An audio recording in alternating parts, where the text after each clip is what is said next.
I started writing down things. I didn't know that I wanted to be a songwriter. I didn't know that I wanted to write poems. I just knew that like what I liked to be inspired by motivated me to create similar things. That's how I approach most art, is like, I like this thing, I'm gonna try and make something similar to that. What it comes down to is this thing inspires you, and if that's what gets you off the fucking couch to do something, you should just chase that and create something that speaks to you in that vein, because just by the nature of you making it, it's gonna be original.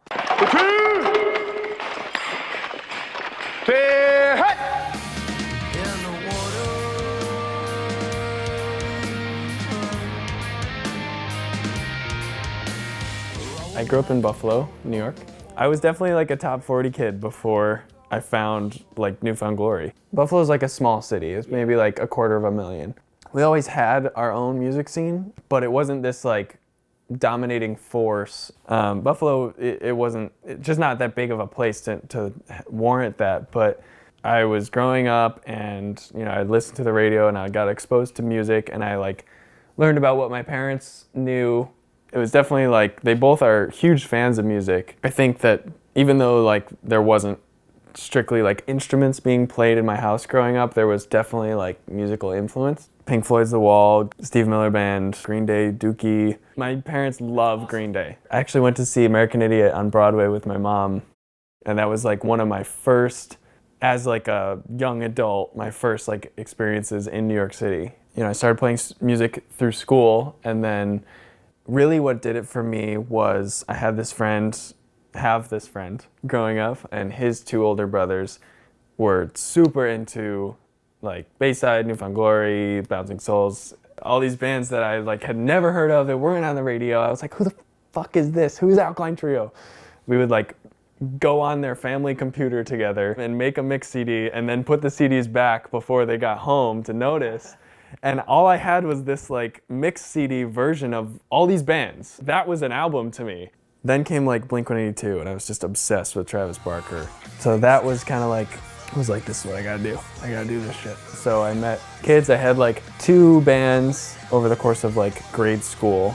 Both sucked. They were horrible, but I met the guys in Head North my junior year of high school. And they were all seniors at the time. Started jamming together and it went really well. We all were like, we want to do this. We're going to graduate high school. We want to do this. I actually graduated high school early to go on tour.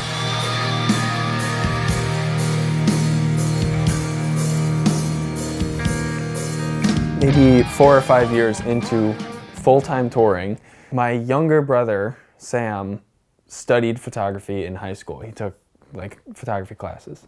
My aunt, my mom's sister, had her old high school SLR from when she took that class. And so she gave it to Sam. He used it for the duration of this class, and then it kind of just stuck around our house. Saw it sticking around, and I just like picked it up and like started messing around with it. I took it on a couple tours and just like fell in love with being able to like document the new sights that I was seeing every day. You know, when you play in punk bands and you go on tour, nobody's making any money. So, okay, it's like 1 a.m, we're exhausted, we gotta find a hotel, we don't wanna spend more than like $50 on a place. We're gonna risk our lives and go to like the sketchiest place outside the city that we can find because it's cheap. You wake up the next morning and you're like, this is like kind of cool. There's something about the way certain like Motel 6s are laid out that it's just like the monotonous box of rooms that is so appealing. I don't know, I just started taking pictures of it for not even a reason. I didn't know I was gonna do this, but it was, you know, this repetitive thing in my life that kept occurring. I felt like I had to document in order to make sense of it in a way. I'll show you specifically my like favorite, the first photos that I took that I was like, yo, this is sick. This photo was taken on that camera that I was talking about, the Pentax, in Laramie, Wyoming. We were on tour with Trophy Eyes. It was a shitty motel, and I think I took it within like 5 seconds of being there. We got there and I like looked around and I saw the pink tile in the bathroom. I was like, nobody come in here. Like and I ran the water for a little bit. I don't know, I just like saw it. That was like the first thing that I saw that I made that I was like, that's what I'm chasing.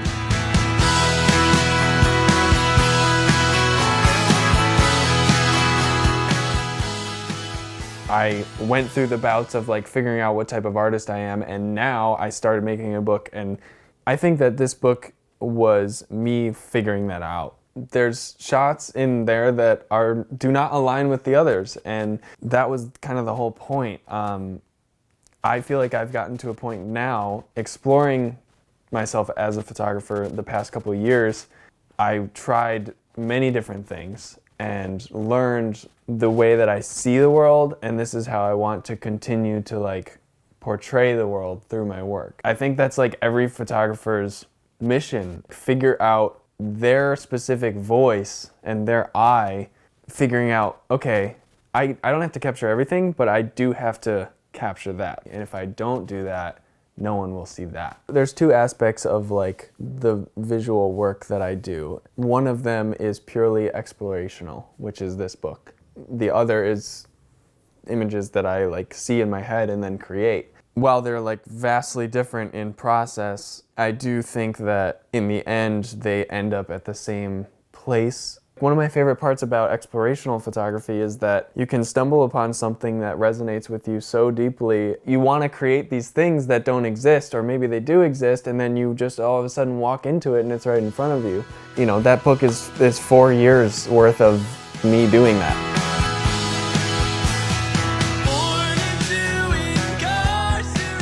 You know, playing the drums was always like first and foremost for me. I started playing in Head North. Obviously, you know, met Brent, the singer, and he was more along in that stage of his life of exploring songwriting.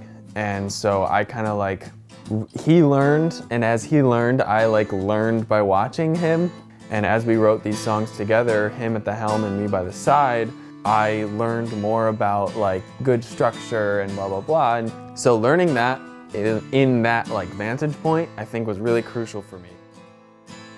You can't lose something you never own, and you can't change the way the river flows.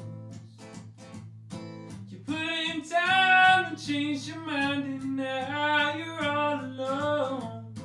And now you've got to leave all that you've known. And life goes on and on and on and on and on. Life goes on and on and on and on and on. What if it's not worth the wait? The time that you put in on goes to waste. You'll understand I must make my plans. Constantly progressing on and on.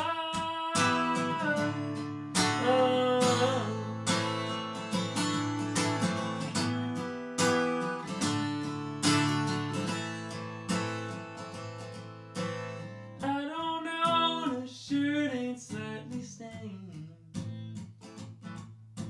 with just a little love. It's more comfortable that way. And every little mark is a checkpoint of how far you've gone to add depth to my name. And life goes on and on and on and on and on. And life goes on and on and on and on and on. What if it's not worth the wait? The line that you put in all goes to waste. You'll understand I must make my plans. Constantly progressing on and on. Once I started doing Marigold, which really spawned out of like, I'm sick of just being the drummer, I want to like take a stab at writing my own songs. Coupled with like Head North's kind of career slowed down a little bit, we just stopped touring all the time, and there was more time for me to be at home with myself, and I think it just kind of motivated me to reach into new territory. What if it's not worth the wait?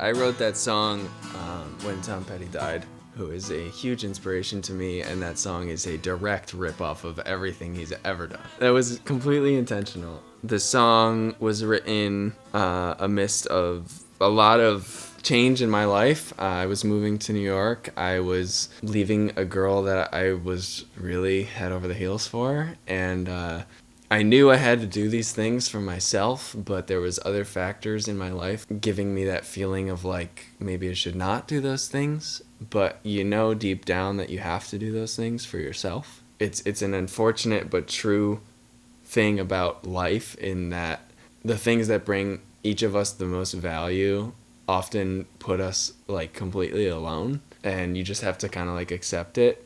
I also experienced something pretty traumatic that time in my life. My cousin passed away. He was 17 and had brain cancer, and it sucked a lot. You know, as much as it was like the hardest thing I've ever gone through, he taught me so much about taking advantage of every second that you have, and all you have is like everything that you do with every second, and what you like leave behind after you're not able to speak for yourself anymore.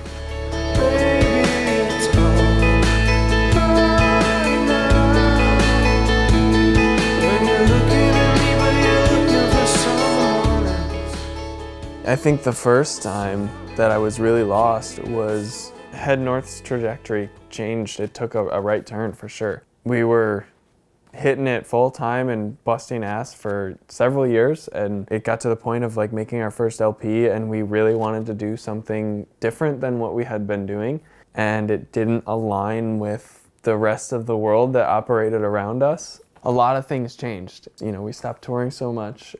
Even though I found those other outlets, it was in a search for what else I could define myself by, you know, and I definitely felt like, what am I doing with my life? At the time, did feel like the world was ending. Everything that I had put 100% of myself into was coming to a screeching halt and was not going to exist anymore, which obviously, is not the case years later.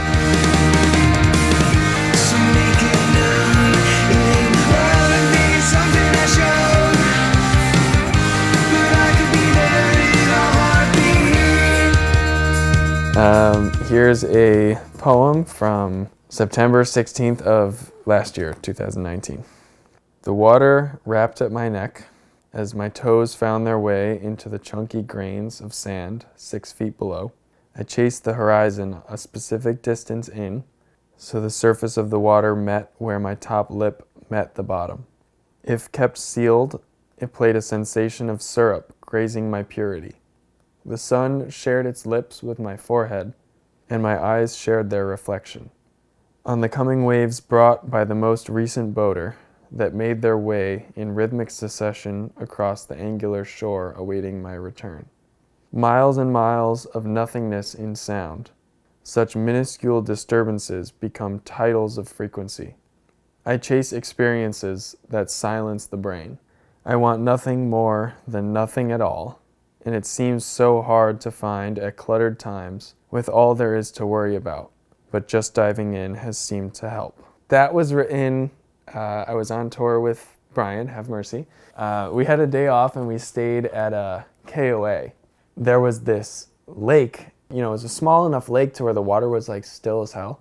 Actually, it's funny that I picked this one because it's this lake on the cover of the book. I didn't even intentionally do that, but I was just like, I don't know, one with the world. It was wild. I kept the water right here, right at my lips, and I was just like soaking in my experience. It was really beautiful.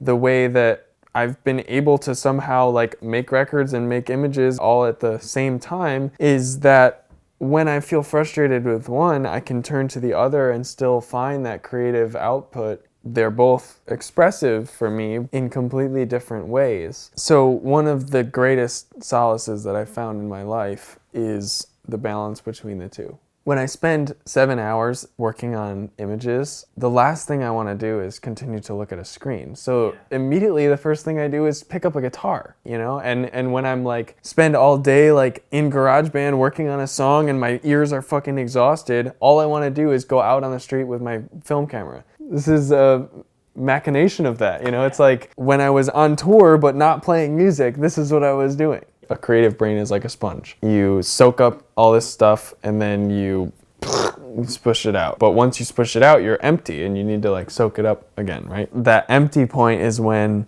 you feel like, I have nothing, I am nothing, I suck. And you just need to soak up new shit. A lot of the stuff that I feel like I sponge from operates within the mediums or the worlds that I create in. I love Jason Isbell. The simplicity of his songwriting and the guitar playing and his lyrics are poetry to me. It's seamless. One of my lifelong favorite musicians is Tom Petty, and I feel like he resonates with that idea of songwriting, is that less is more. And you know, yeah, you have 3 chords, but if you know how to use those fucking 3 chords, you can write a damn good song.